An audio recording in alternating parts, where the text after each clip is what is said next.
Okay, in this video, I'm going to show you how to create a contingency table in a spreadsheet. I'm using Excel here, but this should work in a very similar way in other common spreadsheet programs. In particular, the special function that I'm going to use here, which is called count IFS, that function also exists in Apple's Numbers and in LibreOffice.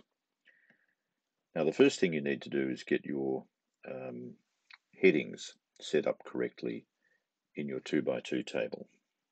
So the convention we use for 2x2 tables in this situation is we have the independent variable in the columns and the dependent variable, in the rows, and the dependent variable in the columns. So in our case, the independent variable is called inducement. And so we need to label that just so we're clear about what it is. And the dependent variable is the sale outcome. And then we have headings for the two possible values of inducement and the two possible values of sale outcome. And the convention here is that we put the treatment or the intervention that we're interested in as the first row. So in this case, the treatment, the intervention that we're interested in is called bonus item. So inducement has two values, bonus item and discount, and the treatment we're interested in is called bonus item. That's the one we're interested in, what effect it has, and we want to compare that to discount. Now, it's vital for this method that you spell these correctly, okay? They have to be spelled exactly as they appear in the actual data here. You have to have the same capitalization. If you have other characters like underlines and so on, they have to be in the right place and so on. So this has to be exactly the same.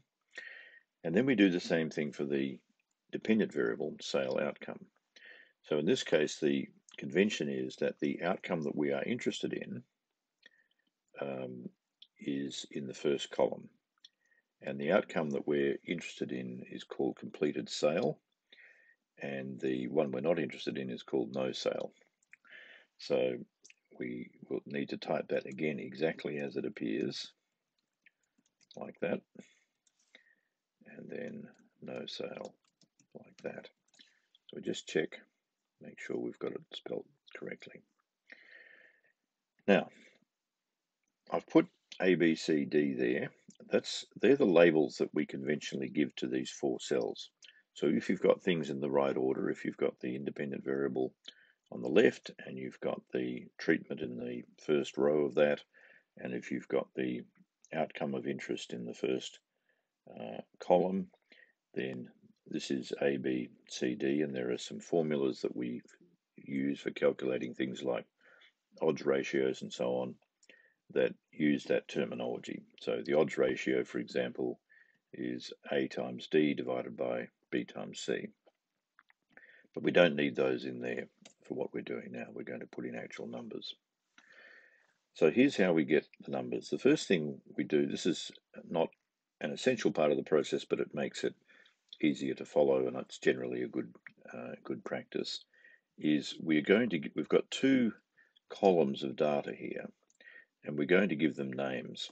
So I'll show you how we do that in Excel, and I think the procedure is probably fairly similar in other software. What we have to do is highlight the entire set of data, including the headings there. And then we go up here, we go Insert, Name, and then we have an option there which is Create. So we click that, and then we tell it we only want to create names in the top row, but not interested in the left column here.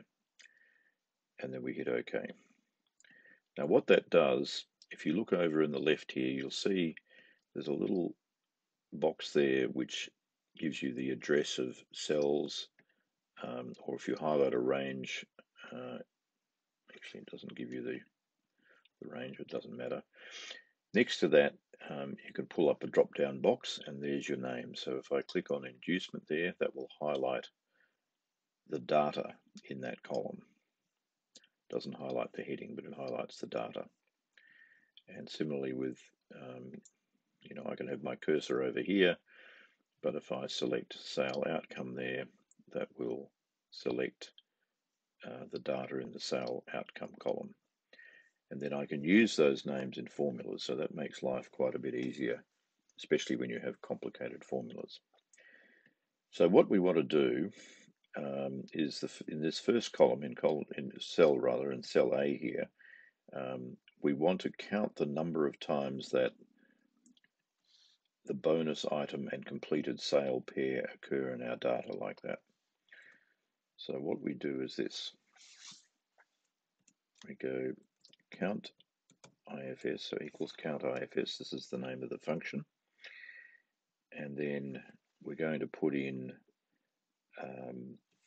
the name of the independent variable. So we call that, it's called inducement. Okay, remember we've just marked it. And you'll see now it's highlighted.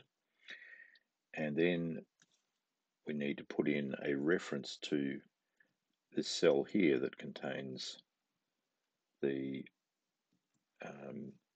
bonus item value. And then we're going to put in the reference to the sale outcome column. And now you'll see that's highlighted. And then we need to put in a reference to completed sale, which is in G5. And that we close the parenthesis, and that completes our function. And that tells us that there are 65, and I happen to have these sorted. They don't have to be sorted, but you can see that there are 65 of those pairs. So just looking at that formula again, what it's doing is its first argument to that formula is the reference to all of the inducement data in the first column. The second reference is to that cell highlighted in sort of pinky red there, bonus item. That tells it what it's going to count in that column. Then the third reference is to all of the data in the sale outcome column. And then the fourth reference is to G5, which is this cell here, the green one, completed sale, which is what it's going to count in that column. I'll just reveal the formula for you so you can see what it's doing. Make it a little wider. Okay, so you can see it's count IFS, then inducement, so that's the inducement data column, then F6, which is this red highlighted cell here with bonus item in it, then sale outcome, which is the sale outcome data, and then G5, which is the completed sale name there. Okay, now having done that, we just repeat the process in each cell. So let's do it again. Count IFS. So this time in the inducement data range, which I have to spell correctly, we're going to be looking for discount, and in the sale outcome range, we're going to be looking for completed sale. Okay, we get 27. And then we can repeat it here. So this time, again, it's inducement. And we're looking for bonus item and sale outcome, and we're looking for no sale this time. We get 25. And finally, inducement again, this time discount, and then sale outcome and no sale. Okay, so that's our contingency table done, and then we can put in the margins, the totals, and we could just do that in the usual way that you add things up. So do that and that and that and that, and there we go. Okay, so that just for consistency, I'll center those. Okay, so that's one way of doing it. An advantage of this way is it's pretty robust. It doesn't get upset if some of your data changes or so, and it just automatically updates, so that works quite nicely. The other way you might go about this is using pivot tables, and I will show you how to do that. I have mixed feelings about pivot tables. There are people who are real experts on them and do wonderful things with them. But I find that they're a bit clunky if you're using them for anything other than just to summarize data. So if you're having to copy and paste for them or refer to things in them and so on, they can get a little bit, quite a bit actually tricky. And they don't always update automatically. They're a fairly complicated thing to use. I think it's a good idea,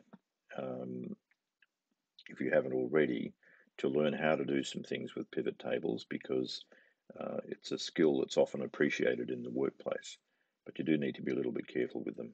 So here's how we do it. We go up to data, and you'll see there an option which is summarize with pivot table. There will also be a button on the ribbon there for pivot tables. So what we have to do is give it a table range there. So that's our data. So we just highlight the entire data set like that. And we're just going to put this in an existing worksheet in the current worksheet. So that sort of put in an empty skeleton of a pivot table there.